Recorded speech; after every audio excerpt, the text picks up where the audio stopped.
अस्सलामुअलैकुम, आप देख रहे हैं समा। मैं हूं फवाद ज़ैदी और मैं हूं किरण आफ्ताब। बुलेटिन में सबसे पहले कोहाट की बात करते हैं। इंतहाई अफसोसनाक खबर है, इसकी कुछ डिटेल्स हमारे पास हैं और कुछ वक्त के साथ साथ आना बाकी है। पहाड़ी इलाका, यहाँ से 16 लाशें मिली हैं। किसकी लाशें हैं ये अब तक शनाख्त नहीं हो सकी। रेस्क्यू ज़राए के मुताबिक ये लाशें शांगला के कानकुनों की हो सकती हैं। तफसीलात जान लेते हैं। समा के नुमाइंदे बासित गिलानी हमारे साथ मौजूद हैं। बासित, अब तक क्या इत्तलात सामने आई हैं, किन की ये लाशें हैं और तमाम की तमाम लाशें निकाल ली गई हैं? जी बिल्कुल, लाशें तो तमाम की तमाम निकाली जा चुकी हैं गढ़े से। ताम उनको एम्बुलेंसेज में डालने के लिए लाया जा रहा है ताकि उनको कोहाट पहुंचाया जा सके, जबकि अगर डीएनए की ज़रूरत हो तो वो भी लिया जा सके। रेस्क्यू के जो तर्जुमान है उन्होंने बताया है कि ये लाशें पोशीदा हैं और जो उनको वहाँ से इत्तला मिली है इंतहाई पुरानी लाशें बताई जा रही हैं, क्योंकि जैसा कि पहले भी हमने कहा था कि ये पॉसिबल है कि दहशतगर्दी के दौर में इनको कत्ल किया गया हो। ताहम हतमी तौर पर यह बात नहीं की जा सकती। जैसे ही लाशें नीचे आएंगी और अस्पताल मुंतकिल होगी तो उसके बाद उनका पता चलेगा कि ये कितनी पुरानी है। ताहम जो जराए हैं उन्होंने ये कहा है कि इनका ताल्लुक शांगला से है और ये कानकुन थे और ये एक 2011 में भी काफ़ी तादाद में कानकुन लापता हुए थे। जी बहुत शुक्रिया आपका। कोहाट से जिन 16 अफराद की लाशें मिली हैं वो 10 साल पहले लापता हो गए थे। वज़ीर दाखिला शेख रशीद अहमद कहते हैं कि उनकी गुमशुदगी की रिपोर्ट भी कराई गई थी। लाशें घर के अंदर इज्तिमाई कब्र से मिली हैं। शेख रशीद समझ से गुफ्तगू कर रहे थे, इस बारे में उनका क्या बताना था हम आपको दिखाते हैं।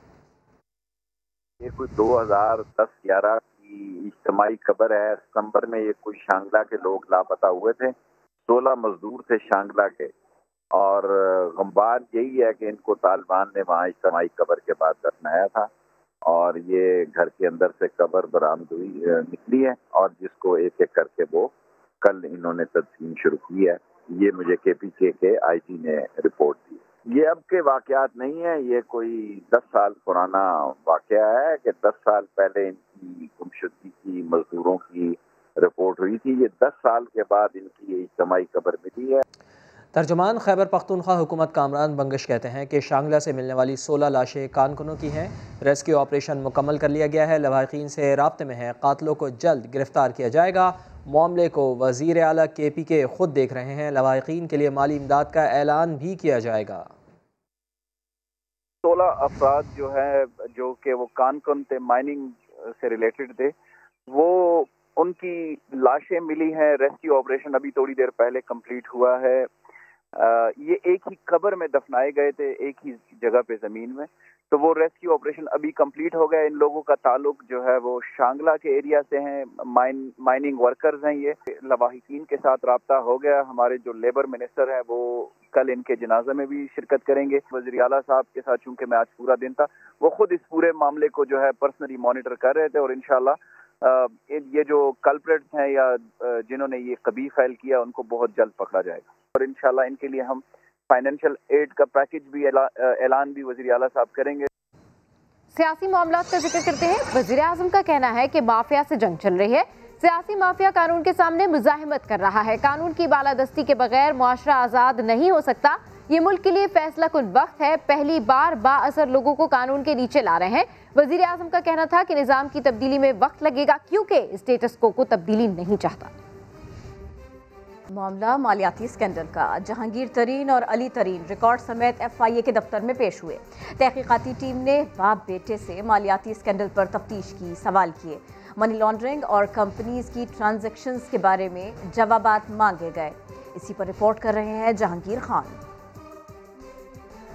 मालियाती स्कैंडल्स पर दर्ज मुकदमात। जहांगीर तरीन और अली तरीन FIA की तहकीकाती टीम के रूबरू पेश हुए। FIA पंजाब के हेडक्वार्टर पहले अली तरीन पहुंचे। FIA की तहकीकाती टीम ने 1.5 घंटा तक अली तरीन से JKFSL के हवाले से पूछगछ की।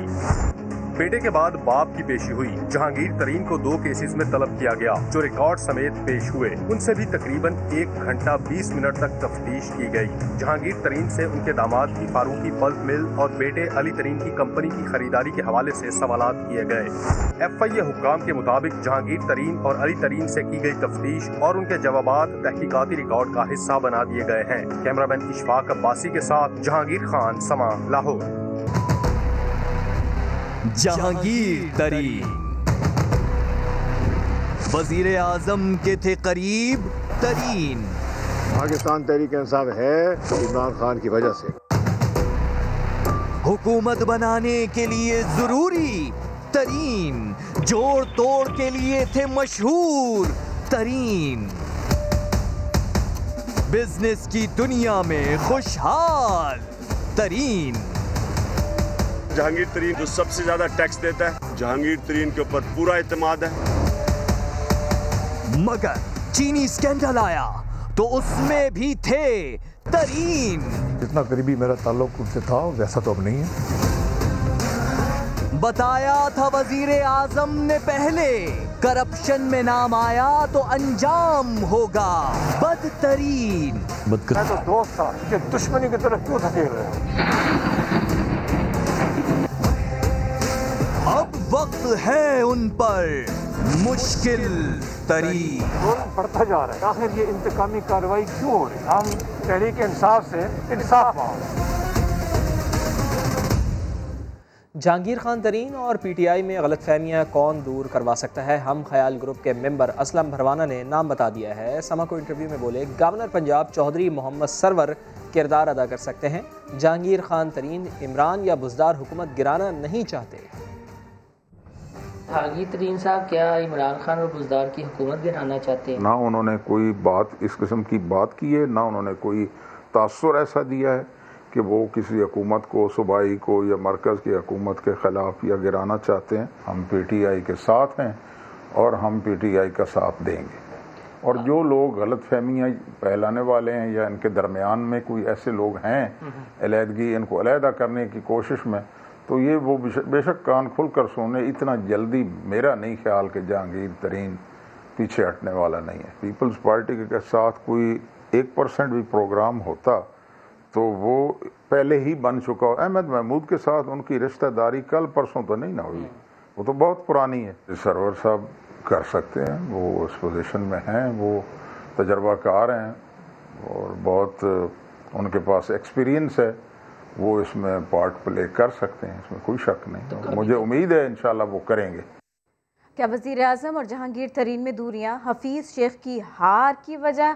53 तरीन मुखालिफ ग्रुप ने वज़ीर आज़म को खुफिया रिपोर्ट पेश कर दी, जिसमें जहांगीर तरीन की जानिब से यूसुफ रज़ा गिलानी को इलेक्शन में सपोर्ट फराहम करने का इल्ज़ाम लगाया गया। नईमा शफट रिपोर्ट कर रहे हैं। हुकूमत में जहांगीर तरीन मुखालिफ ग्रुप एक बार फिर सरगर्म। हुकूमती ज़राए के मुताबिक मुखालिफ ग्रुप ने वज़ीर आज़म को खुफिया रिपोर्ट पेश की है, जिसके मुताबिक सेनेट इलेक्शन के दौरान PDM के मुश्तरका उम्मीदवार यूसुफ रज़ा गिलानी को PP रहनुमा मखदूम अहमद महमूद के जरिए जहांगीर तरीन की लॉजिस्टिक सपोर्ट हासिल हुई और इसी सपोर्ट के जरिए गिलानी ने अपनी इंतखाबी मुहिम चलाई।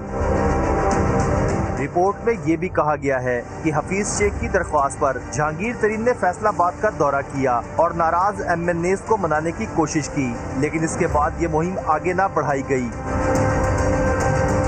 हुकूमती ज़राए के मुताबिक मुश्तरका दोस्त के जरिए तरीन तक वज़ीर आज़म का गिला भी पहुँचाया गया। चंद विफाकी वज़रा दोनों के दरमियान दूरियां खत्म करने के लिए कोशा है। दूसरी जानिब करीबी ज़राए के मुताबिक जहांगीर तरीन ने इल्ज़ामात को बेबुनियाद करार देते हुए कहा है कि वज़ीर आज़म अपने इर्द गिर्द साजिशी अनासिर को पहचाने। नईमा शफट, समान, लाहौर। वज़ीर आला सिंध का कहना है कि जहांगीर खान तरीन की नाराज़गी मीडिया पर नज़र आ रही है। वो अब भी ख़ुद को PTI का हिस्सा करार देते हैं। जहांगीर खान तरीन की तहरीक इंसाफ से उम्मीद शायद अब भी बाकी है, जो जल्द ख़त्म हो जाएगी। जहांगीर तरीन की नाराज़गी के हवाले से क्या कहेंगे? सर, क्या वो जहांगीर तरीन की नाराज़गी TV पे नज़र आ रही है, वो देख रहे हैं, लेकिन फिर उनका कल बयान भी मैंने सुना था कि वो कहते हैं कि नहीं जी मैं PTI का हिस्सा हूँ। तो अभी तक कल भी मुझसे सवाल हुआ था कि अभी तक शायद उन्हें कुछ उम्मीद बाकी है, लेकिन बहुत जल्दी उम्मीद उनकी ख़त्म हो जाएगी PTI से। वफाकी वज़ीर दाखिला शेख रशीद अहमद कहते हैं कि शुगर स्कैंडल के मामला शहजाद अकबर देख रहे हैं। FIA ने स्कैंडल में 10 लोगों को गिरफ्तार किया है। 31 शुगर मिल्स को नोटिस जारी किए गए हैं और बेनामी अकाउंट समेत 57 अकाउंट सीज किए गए हैं। कई माफियाज पर इमरान खान की हुकूमत ने हाथ डाला है। नैब, FIA और दूसरे अदारे इस पे तारीखी काम कर रहे हैं। चीनी को शहजाद अकबर साहब देख रहे हैं, मनी लॉन्ड्रिंग को वो देख रहे हैं। मैं एज ए मिनिस्टर आज इनसे ब्रीफिंग ली है। इन्होंने 10 लोगों को गिरफ्तार किया है शुगर में। 31 शुगर मिलों को इन्होंने नोटिस दिए हैं और 57 अकाउंट इन्होंने सीज़ किए हैं, जिनमें 19 बेनामी अकाउंट भी शामिल हैं। चीनी के केस को ना मैं देख रहा हूँ, मैंने अंदर भी ये मालूमात भी मुझे आपको नहीं देनी चाहिए थी, इनसे पूछी ज़रूर है मैंने। शहजाद अकबर जो हैं वो इन्वेस्टिगेशन के इंचार्ज हैं, वही देखते हैं मनी लॉन्ड्रिंग को और वही देख रहे हैं चीनी को और वही देखेंगे आगे किसी चीज़। शुगर स्कैंडल की तहकीकात में तेजी। नैब रावलपिंडी से नवाज शरीफ के दोस्त जावेद कियानी समेत 4 शख्सियात को बुलावा आया। सब्सिडी में खुद बुर्द से मुतालिक सवालनामे भी इरसाल कर दिए गए। Javed Kiani sugar mills association के वाइस चेयरमैन हैं। Javed Kiani Hudaibiya paper mills case में शरीक मुलजिम थे। चेयरमैन शुगर मिल्स एसोसिएशन को भी दोबारा बुला लिया गया। या पेपर मिल केस में मुलजिम और पनामा JIT के सामने शामिल तफ्तीश रहने वाले नवाज शरीफ के करीबी दोस्त जावेद कियानी की नैब में एक और तलबी। नैब रावलपिंडी ने अब के बाद शुगर स्कैंडल में बहसियत vice chairman sugar mills association 14 अप्रैल को बुला लिया। सब्सिडी का मुकम्मल रिकॉर्ड लेकर पेश होने की हिदायत की गई है। पाकिस्तान शुगर मिल्स एसोसिएशन के चेयरमैन सिकंदर पाशा को भी आइंदा हफ्ते दोबारा तलबी का नोटिस जारी। सिकंदर पाशा को पहले 25 मार्च को तलब किया गया था, ताहम इस्लामाबाद में छुट्टी के बाद नोटिस मुअत्तल कर दिया गया था। वजारत सनत और पैदावार के साबिक अफसर खिजर हयात को भी रिकॉर्ड लेकर 14 अप्रैल को पेश होने की हिदायत की गई है, जबकि सनत और पैदावार के अकाउंटेंट मुजम्मल पाशा को 13 अप्रैल के लिए सम्मन जारी कर दिया गया। नैब की तफ्तीशी टीम ने SECP समेत दीगर इदारों से शुगर मिल्स का रिकॉर्ड हासिल कर रखा है, जबकि महकमा खुराक पंजाब के दफातर पर छापों के दौरान भी अहम शवाहिद कब्जे में लिए गए थे। जल्द मजीद अहम शख्सियात की तलबी का भी इम्कान है। तो जावेद कियानी के बाद कुछ बात करते हैं जावेद लतीफ की। मुतनाज़े बयान पर लीगी रहनुमा जावेद लतीफ की इखराज मुकदमे की दरखास्त पर लाहौर हाईकोर्ट में समाअत। चीफ जस्टिस कासिम खान के सख्त रिमार्क्स। कहा पाकिस्तान के खिलाफ बात करने वालों को अवाम मसल देंगे। ऐसे बयानात हुब्बुल वतनी में दिए जाते हैं या हुब्बुल शख्सियत में। दरखास्त वापस लेने पर अदालत ने खारिज कर दी। इस हवाले से रिपोर्ट कर रहे हैं शाहिद हुसैन। मुस्लिम लीग नून के जावेद लतीफ की लाहौर हाई कोर्ट पेशी। चीफ जस्टिस कासिम खान का कहना था कि जो भी पाकिस्तान में रह रहा है इसे चाहिए कि अपने गिरेबान में झांके। शख्सियात आती जाती रहती हैं। चीफ जस्टिस का कहना था कि अगर मसला है तो ऐसे लोग पाकिस्तान की शहरियत छोड़कर बाहर चले जाएं। चीफ जस्टिस कासिम खान का कहना था कि अगर जावेद लतीफ ने रियासत मुखालिफ बात नहीं कही तो पुलिस को सफाई दें। पाकिस्तान के खिलाफ बात करने वालों को अवाम मसल देंगे। चीफ जस्टिस का कहना था कि पहले मुल्क और आइन के खिलाफ बात करनी है और फिर रिलीफ लेने आईनी अदालत में आ जाना है। जावेद लतीफ के वकील ने कहा कि वो दरखास्त वापस लेना चाहते हैं, जिस पर अदालत ने वापस लेने की बुनियाद पर दरखास्त खारिज कर दी। मैं इसी रियासत का बाशिंदा हूँ, इसी रियासत से के अदारों से तहफ़्फ़ुज़ मांगूंगा। अगर तो फिर आपने आइन कानून को पांव थले रोंदना है तो फिर इस जो किताब है इसको फाड़ दे भाई। लीगी रहनुमा जावेद लतीफ अपने खिलाफ मुकदमे में जमानत के लिए हफ्ते को सेशन अदालत में पेश होंगे। कैमरामैन खावर महमूद के साथ शाहिद हुसैन, समा, लाहौर। आइन के साथ गद्दारी नहीं की जा सकती। ऐसा करने पर न सिर्फ दुनिया बल्कि आखिरत में भी सज़ा मिलेगी। हलफ उठाने वालों के लिए आइन की पासदारी लाजिम है, ऐसा कहा है जस्टिस फाइज ईसा ने इस्लामाबाद हाई कोर्ट बार की कॉन्फ्रेंस से खिताब करते हुए। सुहेल रशीद की रिपोर्ट देखिए। इस्लामाबाद हाई कोर्ट बार की बुनियादी हकूक और आइन कॉन्फ्रेंस। सुप्रीम कोर्ट के जस्टिस काजी फायज ईसा का खिताब। आइन से लाइल्मी को इंसानी हकूक की खिलाफ वर्जियों की बड़ी वजह करार दे दिया। 50 साल होने को हैं इस आइन को। हमने आइन के साथ वही सलूक किया जो हम कुरान शरीफ के साथ करते हैं। आइन भी पढ़ना हमने छोड़ दिया है। मुझे नहीं पता कि किसी स्कूल में आइन पढ़ाया जाता है। अदालत उज़्मा के सीनियर जज ने कायद आज़म के विजन की रोशनी में आइन की अहमियत भी बता दी। इस्लामी निज़ाम कायद आज़म और उनके साथी लाए थे। इस्लाम ने हमें सिखाया कि तमाम इंसान बराबर हैं। हम आइन शिकनी जब करेंगे तो गद्दारी के ज़ुमरे में आएगा, आर्टिकल 6 के ज़ुमरे में आएगा। ना सिर्फ इस जहान में मगर अगले जहान में भी इसकी सज़ा मिलेगी। आइन से छेड़छाड़ करने वालों को अहम पैगाम, बुनियादी इंसानी हकूक की वजाहत भी कर दी। दुनिया आगे जा रही है, हम यही अभी डिबेट कर रहे हैं। एक साहब आते हैं, आइन इधर कर देते हैं, दूसरे साहब आते हैं, आइन को उधर कर देते हैं। आइन की 2 दर्जन वो शिकें हैं जो आम शहरी को मुतासिर करती हैं। जस्टिस फायज ईसा का ये भी कहना था कि इस्लाम एक दूसरे की जासूसी करने से भी मना करता है। मुआशरा हर तरह से जिंदा रह सकता है, लेकिन अदल के बगैर नहीं। और बिलाखिर NA-75 डस्का में ज़िमनी इलेक्शन का मैदान कल सजेगा। मुस्लिम लीग नून की नौशीन इफ्तिखार और PTI के अली असद मली के दरमियान कांटे का मुकाबला मुतवक्के है। पुलिस और रेंजर्स की निगरानी में पोलिंग सामान की तरसील, 47 पोलिंग स्टेशन इंतहाई हसास करार दिए गए हैं। मुनसिफाना इलेक्शन पे किसी के साथ कोई समझौता नहीं होगा, किसी को धांधली की इजाज़त नहीं होगी। इस बार भी डस्का के बक्से कहीं हो न जाए पार। NA-75 में रेंजर्स तैनात, फौज भी रहेगी तैयार।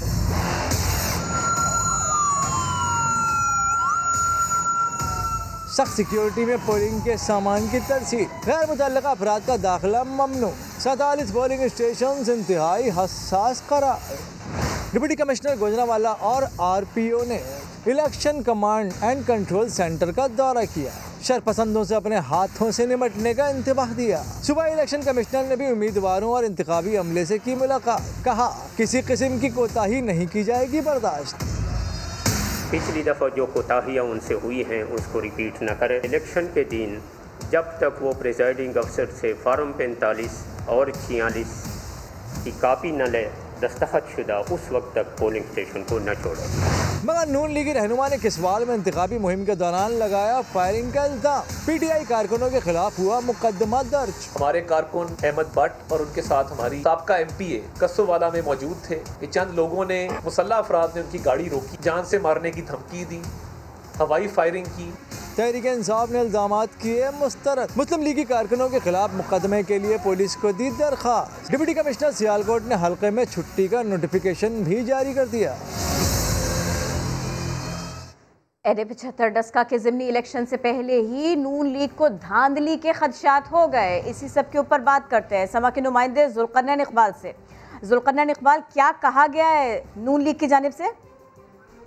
नौशीन इफ्तिखार जो मुस्लिम लीग नून की उम्मीदवार हैं NA-75 डस्का से, उन्होंने डिस्ट्रिक्ट रिटर्निंग ऑफिसर को एक खत लिख के कहा था बास पोलिंग स्टेशन के ऊपर जो ज़्यादातर अली असद मली के एरिया के हैं कि उनके ऊपर उनको धांधली के खदशात हैं। उसका जवाब दिया गया है DRO की जानिब से। उन्होंने कहा गया कि अगर उनको कोई तहफ़्फ़ुज़ात हैं तो मुसद्दिक़ा सबूत के साथ निशानदेही करें कि किस किस जगह पर उन्हें क्या तहफ़्फ़ुज़ात हैं और उसके क्या शवाहिद उनके पास मौजूद हैं जिसकी बुनियाद पर वो अपने तहफ़्फ़ुज़ात का इज़हार कर रही हैं। उन्होंने DRO ने यह भी कहा नौशीन इफ्तिखार को सिर्फ मफरूज़ों या खदशात की बुना पर वो किसी के खिलाफ कार्रवाई नहीं कर सकते। अगर किसी के ऊपर उन्हें शक है कि वो इन्फ्लुएंस कर रहा है या धांधली करने की कोशिश कर रहा है तो उसके सबूत सामने लाएं, तब उसके खिलाफ जरूर कार्रवाई की जाएगी, लेकिन मफरूजों पर किसी के खिलाफ कोई कार्रवाई नहीं कर सकते। ऐसा कहना है डिस्ट्रिक्ट रिटर्निंग ऑफिसर का नौशीन इफ्तिखार को। जी बहुत शुक्रिया, आपने अपडेट किया। PTI रहनुमा उस्मान डार ने खबरदार किया है कि शरपसंदों ने डस्का इलेक्शन में मुदाखलत की तो हालात दोबारा खराब हो सकते हैं। समा को इंटरव्यू में उन्होंने कहा कि ज़िमनी इलेक्शन के जो भी नताइज आए अवाम का फैसला कबूल करेंगे। डार साहब, लीगी रहनुमाओं का इल्ज़ाम है कि हुकूमत हल्का NA-75 के ज़िमनी इंतहा पर असरअंदाज होने की कोशिश कर रही है। दर्जनों MNA MPs आज भी नून लीग के रात के अंधेरे में चोरों की तरह कंपेन कर रहे हैं। अगर अखलाकी जुर्रत है फिर खुल के सामने आए, हुकूमत को मलाइन करने की कोशिश करते हैं। कसोवाला में कल फायरिंग होती है, नून लीग फायरिंग कर रही है, पर्चा जो है वो हमारे वर्कर्स पे दे दिया जाता है। हमारी हुकूमत में PTI के वर्कर्स के खिलाफ पर्चे हो रहे हैं। इससे ज्यादा ही इंसाफ क्या चाहिए। मैं नून लीग के गुंडों को समा चैनल से पैगाम देना चाहता हूँ, अगर कल नून लीग के गुंडों ने NA-75 डस्का में किसी किस्म की भी मुदाखलत की फिर हम इन्हें आड़े हाथों लेंगे। फिर नताइज की जिम्मेदार जो भी हालात होंगे नून लीग होगी। पहले भी राना सनाउल्लाह ने जत्थों के साथ हमला किया डस्का NA-75 में, मियाँ जवेद लतीफ़ ने किया। अगर कल दोबारा यही शर पसंद अनासर हल्के में नज़र आएंगे तो मैं आज आपको वार्न कर रहा हूँ, कल हालात ख़राब होंगे। और मैं इंतज़ामिया से भी अपील करता हूँ डिस्ट्रिक्ट सियालकोट की, ये लोग जत्थों के साथ अगर कोई भी हो, मैं ये नहीं कहता हूँ नून लीग का, PTI वाले तो होंगे ही नहीं, ये इंतज़ामिया की भी कल बहुत बड़ी मैं समझता हूँ इम्तिहान होगा कि दोनों जमातों में से किसी तरफ से भी अगर असले की नुमाइश की जाती है या गुंडागर्दी की कोशिश की जाती है, वो लोग जो हैं वो मैं समझता हूँ कानून के शिकंजे में होने चाहिए। लोग उस तरह ज़हनी तौर पर वोट देने के लिए शायद बाहर ना निकले, कोरोना भी है, फिर बार बार इलेक्शन की तारीख भी चेंज की गई है, तो ये कड़ा इम्तिहान होगा कल पाकिस्तान तहरीक इंसाफ और मुस्लिम लीग नून के लिए। उनके वर्कर्स, उनके सपोर्टर्स अपने गली मोहल्लों से, वार्ड से, यूनियन काउंसिल से अगर वोट निकालने में जो जमात कामयाब होगी, मैं समझता हूँ कल का इलेक्शन उसका होगा। डार साहब, हल्का NA 75 के जो भी नताइज आएंगे आपकी जमात कबूल करेगी? NA 75 में जो भी नतीजा आएगा कबूल करेंगे, अवाम की जो भी राय होगी हमें कबूल होगी। वफाकी वज़ीर दाखिला शेख रशीद अहमद ने कहा है कि अपोजिशन ठुस हो गई है, अब इमरान खान के लिए चैलेंज नहीं रही। कराची में गुफ्तगू करते हुए शेख रशीद ने कहा कि PDM में जूतियों में दाल बट रही है। सबसे ज़्यादा नुकसान फजलुर रहमान को हुआ है। पीपल्स पार्टी की सोच मुस्बत है, नून लीग अपने लिए मसाइल पैदा करती है। नून लीग को अजीम अफवाज के खिलाफ बयानबाजी की कीमत चुकाना होगी। पाकिस्तान को माली ताउन की ज़रूरत पड़ी तो दोस्त मुल्क सहारा देने मैदान में आए। सबसे ज़्यादा चीन आगे रहा, सब पर बाजी ले गया। आइंदा 1 साल में पाकिस्तान 25 अरब डॉलर्स की ज़रूरियात में से 10 अरब 80 करोड़ डॉलर्स चीन से हासिल करेगा। शकील अहमद रिपोर्ट कर रहे हैं। दोस्त वो जो मुश्किल में काम आवे। पाकिस्तान को माली बहरान से निकालने के लिए चीन ने एक बार फिर अपना दिल और खजाने का मुंह खोल दिया। पाकिस्तान को अप्रैल 2021 से मार्च 2022 के दौरान कर्जों की अदायगी, दरामदाद और दीगर माली जरूरियात पूरी करने के लिए 25 अरब डॉलर की जरूरत है। दस्तावेज के मुताबिक चीन कर्जों की रीशेड्यूलिंग समेत 10.8 अरब डॉलर की मदद करेगा। चीन ने इस साल 2.5 अरब डॉलर के कर्जों की अदायगी मौखर की, जबकि अगले माली साल भी 4.4 अरब डॉलर कर्ज की वापसी मौखर हो सकती है। इस दौरान आलमी बैंक से पाकिस्तान को 2.8 अरब डॉलर मिलेंगे, जबकि G20 ममालिक से कर्जों पर मई 2020 से जून 2021 तक मजमूई तौर पर 2.5 अरब डॉलर का रिलीफ शामिल है। मुत्तहिदा अरब अमारात भी पाकिस्तान को 2 अरब डॉलर की माली सपोर्ट देगा। रिपोर्ट के मुताबिक एशियाई तरक्याती बैंक 1.1 अरब डॉलर, जबकि इस्लामी तरक्याती बैंक 1 अरब डॉलर फराहम करेगा। देरीना दोस्त सऊदी अरब से मुमकिना माली इमदाद प्रोग्राम में शामिल नहीं है। सऊदी अरब को 3 अरब डॉलर का कर्जा पहले ही वापस किया जा चुका है। शकील अहमद, समा, इस्लामाबाद। बोलो पेशावर में आपको लिए चलते हैं फकीर किले, जहां इलाका मकीन बुनियादी सहूलियात से महरूम है। मीटर और पाइप तो है मगर गैस नहीं। सड़कें खंडरात में तब्दील हो गई हैं, सफाई का भी नाकिस इंतजाम है।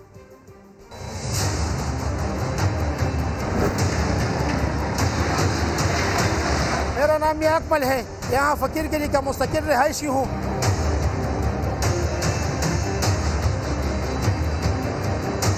हमारा बड़ा मसला जो है रोड का है, जो गुज़श्ता 5-6 सालों से गंडरात की शक्ल इख्तियार कर चुकी है। यहाँ हज़ारों की तादाद में इस रोड पर गाड़ियाँ रोजाना गुजरती है और तमाम आवाम को बहुत सख्त मुश्किलात का सामना करना पड़ता है। यहाँ का दूसरा बड़ा मसला गंदगी का है, कूड़ा करकट का है, जो कि जगह जगह पर ढेर पड़े हुए हैं। कोई सफाई वाला कोई निज़ाम नहीं है। तमाम बड़े नाले जो है गंद से भरे पड़े हुए हैं, जिससे मुख्तलिफ किस्म की बीमारियों को फैलने का खतरा है। हमारा इलाका गैस जैसी नेमत से भी महरूम पड़ी हुई है। यहाँ मीटर लगे हुए हैं, गैस पाइपलाइन बिछी हुई है, लेकिन गैस नहीं है। अगर हमारे मसले कब हल होंगे, कौन हल करेगा? हम पाकिस्तानी नहीं है, इस मुल्क के बाशिंदा नहीं है, कौन हमारा ये मसला हल करेगा, कौन ठीक करेगा?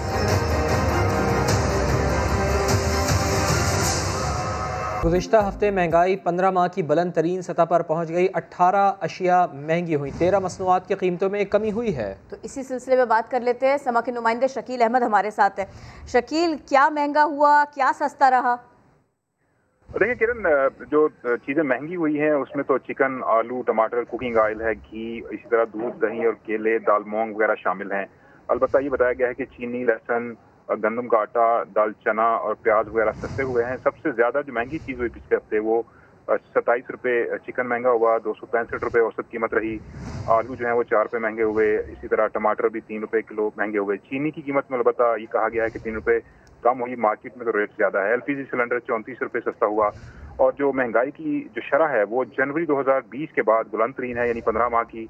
अब ये तकरीबन 18.43% पर हो गई है। जनवरी 2020 में 18.68% थी। तो रमज़ान से पहले का जो हफ्ता गुजरा है, जो ख़त्म हुआ है, उसमें महंगाई में इजाफे का रुझान है। जी, बहुत शुक्रिया, आपने अपडेट किया। आपको बताएं कि हुकूमत के इक़दामात और सख्त पाबंदियों के बावजूद कोरोना आउट ऑफ कंट्रोल है। 24 घंटे के दौरान 105 अफराद लुक़्मा अजल बन गए। मुस्बत केसेस की शरह में भी इजाफा हो गया। 5312 नए केसेस रिपोर्ट हुए हैं। फाल केसेस की तादाद 70,000 के करीब पहुँच गई। कातिल कोरोना के वार बरकरार। तीसरी लहर में अब तक एक दिन में सबसे ज्यादा 105 अमवात। पंजाब और खैबर पख्तूनख्वा में सूरत हाल संगीन हो गई। NCOC के मुताबिक पंजाब में कोरोना में मुब्तला 58 और खैबर पख्तूनख्वा में 34 अफराद जान की बाजी हार गए। इस्लामाबाद में 6, आजाद कश्मीर में 5, सिंध और बलूचिस्तान में एक मरीज इंतकाल कर गया। मुल्क में वबा से मजमूई हलाकतें 15,229 हो गयी। पिछले 24 घंटे के दौरान मुल्क में 54,948 कोरोना टेस्ट किए गए। 5,312 में वायरस की तस्दीक। नए केसेस का तनासुब 9.66 रिकॉर्ड। फाल केसेस 69,811 तक जा पहुँचे। 4,787 मरीज जेर इलाज। 6,25,789 अफराद कोरोना को शिकस्त देकर सेहतयाब हो गए। थर के रंग बिखर रहे हैं। पुरअसरार बीमारी के बायस यहाँ मोर तेजी से मर रहे हैं। थर के इलाकों डिप्लोर क्लोइड समेत मुख्तलिफ इलाकों में एक हफ्ते के दौरान 20 मोर हलाक हुए। पुरअसरार बीमारी एक माह से तेजी के साथ फैल रही है। अब तक दर्जनों की तादाद में मोर बीमार हो चुके, लेकिन इंतजामिया की जानिब से अब तक कोई एक्शन नहीं लिया गया। स्पोर्ट्स न्यूज शामिल करते हुए आपको बताएं कि पाकिस्तान और जनूबी अफ्रीका के दरमियान पहला T20 कल जोहान्सबर्ग में खेला जाएगा। जनूबी अफ्रीकी कप्तान टिम्बा बाउमा इंजरी के बाद सीरीज से बाहर हो गए। T20 सीरीज कल से शुरू हो रही है। एक्साइटमेंट का लेवल तो हाई है कि कल से क्या होगा। इसी हवाले से आपको मजीद बताएं कि allrounder Mohammad Hafeez T20 matches की सेंचुरी से एक मैच की दूरी पर है। कहते हैं कल पाकिस्तान के लिए 100वां T20 खेलना काबिल फख्र होगा। वो सिर्फ इसे एक मैच के तौर पर पाकिस्तान की फतह के लिए खेलेंगे। Wicket keeper batsman Azam Khan ने 10 रोज़ में 5 किलो वज़न कम कर लिया है। अब पहले से बेहतर और फिट महसूस कर रहे हैं। लाहौर से देखिए कादिर ख्वाजा की रिपोर्ट। क्रिकेट में परफॉर्मेंस के साथ फिटनेस भी जरूरी है। आजम खान की नेशनल हाई परफॉर्मेंस सेंटर में भरपूर एक्सरसाइज, वजन कम करने के लिए रनिंग के साथ जिम सेशन भी कर रहे हैं। समा से गुफ्तगू करते हुए आजम ने बताया कि पहले हफ्ते काफी मुश्किल पेश आई, लेकिन कोचेज ने बहुत मदद की। वो खुद को फिट और पहले से बेहतर कर रहे हैं। छोटे छोटे प्लान मुझे मिले हुए सही है, तो उस पर मैं पूरा उतरने की कोशिश कर रहा हूँ और अल्हम्दुलिल्लाह अभी तक काफी चीजें सही जा रही हैं। आजम खान का कहना है कि वो 15-20 गेंदों का बैट्समैन नहीं बनना चाहते। कोशिश कर रहे हैं अपने गेम को ऊपर लेकर जाएं ताकि टीम को फायदा पहुँचे। जितनी बॉलें मैं खेलूंगा मुझे पता मैं उतना टीम को फायदा पहुँचा सकता हूँ। तो फिटनेस एक ऐसी चीज है कि आपको अपनी टीम को फायदा पहुंचाना उस चीज से। आजम खान पर उम्मीद है कि डाइट प्लान पर अमल करके वो फिटनेस को कौमी क्रिकेट टीम के मेयार तक लाएंगे। कादिर ख्वाजा, समा, लाहौर। कराची की लड़कियों को रास्ता मिल गया। बाइक उठाई, किक लगाई और घर के काम काज करने के लिए निकल पड़ी। अब न इंतजार करना पड़ता है, न किसी और पर इन्हिसार करना पड़ता है। इसी पर आपको रेहान अहमद की रिपोर्ट दिखाते हैं। ये है कराची की रशीदा। बेटे को स्कूल लाना हो या सब्जी लेने जाना हो, बाइक उठाई और चल पड़ी।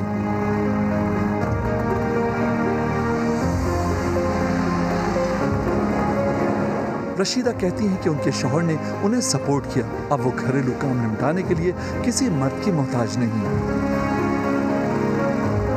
3.5 साल से मैं ये बाइक चला रही हूँ और ज़रूरत भी है, शौक़ भी है। पहले मैं बस में, रिक्शा में धक्के खाती थी, लेकिन जब से मेरे हस्बैंड ने मुझे और मेरे इन लॉज ने मुझे सपोर्ट किया है कि आप बाइक यूज़ करें, आप बाइक चलाएं, तो आपको हर काम में आसानी हो जाएगी।